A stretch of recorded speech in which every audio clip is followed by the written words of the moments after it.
29 janvier 2026, l'État français a officiellement relancé Boule, une marque centenaire, et mis 410 millions d'euros pour racheter des supercalculateurs jusque-là détenus par Atos. C'est vraiment pas anodin. On parle des machines qui servent à la dissuasion nucléaire française et à entraîner les modèles d'IA français et européens.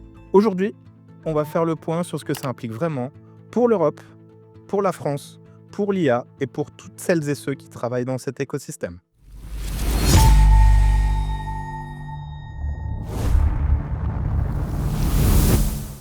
Alors, pour comprendre pourquoi la France sort le chéquier, il faut regarder les chiffres en face. L'Europe détient actuellement 4% de la puissance de calcul IA mondiale. Les États-Unis, c'est 70%. 92% des données occidentales sont hébergées sur des serveurs américains. Amazon, Microsoft et Google contrôlent 65% du marché cloud européen.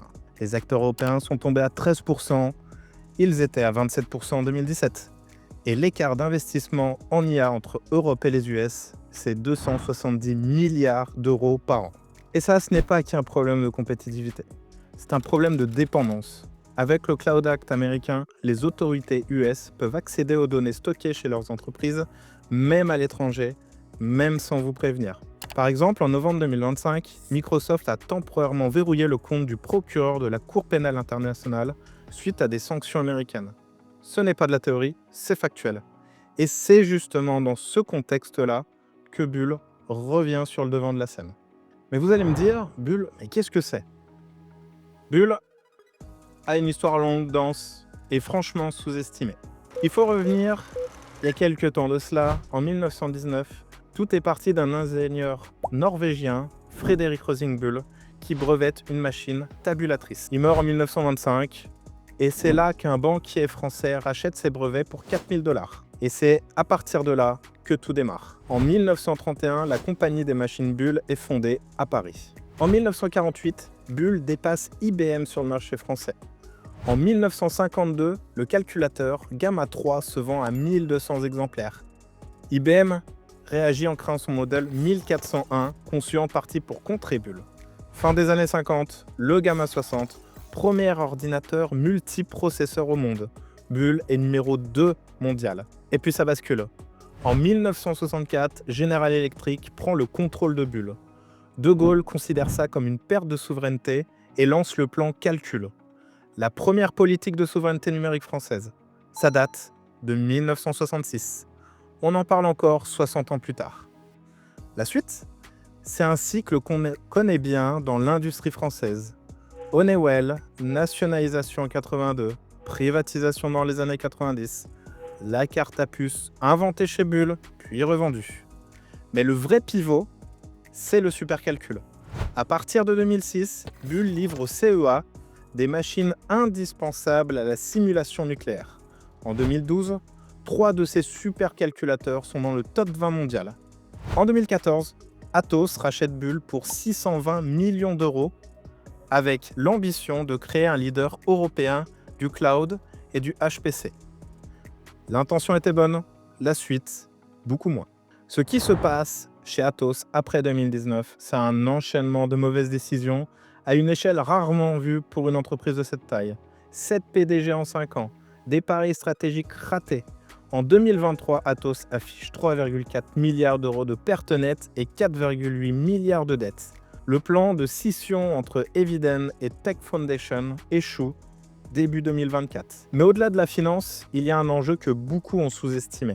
Bull et Eviden fabriquent les supercalculateurs du CEA, ceux qui servent à la simulation des essais nucléaires. C'est aussi le fournisseur de cybersécurité de la Commission européenne pour un contrat de 326 millions d'euros.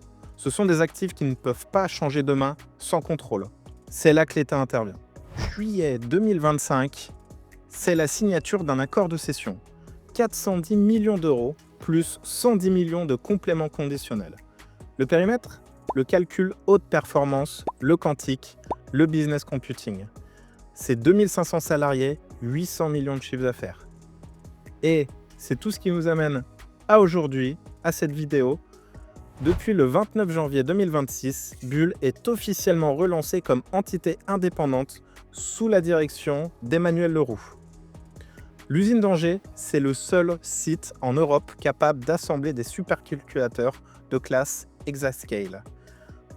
Elle reprend le nom de Bull et reçoit 80 millions d'euros pour doubler ses capacités de production d'ici 2027. C'est pas juste un rebranding, c'est un vrai acte de souveraineté industrielle. Supercalculateur, c'est impressionnant. Mais en quoi ça concerne l'écosystème IA? En fait, directement. Côté IA, Bull a un partenariat avec Mistral AI, valorisé à près de 12 milliards, pour intégrer ces modèles dans les infrastructures souveraines. Le supercalculateur Jean Zay, équipé par Bull avec 1456 GPU NVIDIA H100, alimente déjà plus de 1000 projets de recherche en France. Et l'Europe lance des AI Factories, des méga data centers dédiés à l'IA, dont Bull est bien entendu fournisseur. Le premier contrat signé, c'est 50 millions d'euros pour une AI Factory en Serbie. Côté quantique, Bull développe aussi Captiva, une plateforme qui permet d'émuler des circuits quantiques sur des supercalculateurs classiques. L'idée étant de préparer les algorithmes et cas d'usage en attendant la maturité du hardware quantique. Si on devait résumer, Bull, c'est une entreprise centenaire remise en selle par l'État français avec un mandat très clair. Construire l'infrastructure souveraine de l'IA européenne. Les machines sont là, les projets sont lancés, la feuille de route est très ambitieuse. Mais soyons lucides, le budget total d'Euro HPC sur plusieurs années, c'est 10 milliards d'euros. Meta, par exemple, prévoit 65 milliards de dollars d'investissement cette année. Google, 75 milliards. Le projet Stargate, c'est 500 milliards. L'Europe joue avec un budget d'un ordre de grandeur inférieur. Ce qui manque le plus, au-delà des budgets, ce sont les compétences. Des gens capables de naviguer entre IA, blockchain, cybersécurité, infrastructures souveraines. Ce profil hybride n'existe pas encore en nombre suffisant. Et c'est précisément ce qui bloque l'Europe.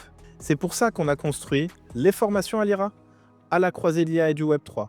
Pas de théorie déconnectée. Des compétences concrètes sur les sujets qu'on vient de couvrir. Si ça vous parle, le lien est dans la description. D'ailleurs, si vous souhaitez réagir en commentaire, n'hésitez pas. Et d'après vous, est-ce que l'Europe peut rattraper son retard dans l'IA avec cette approche? Ou est-ce qu'on arrive trop tard? Dites-le en commentaire.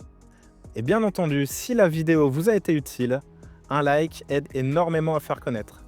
Abonnez-vous pour les prochains décryptages et à très vite.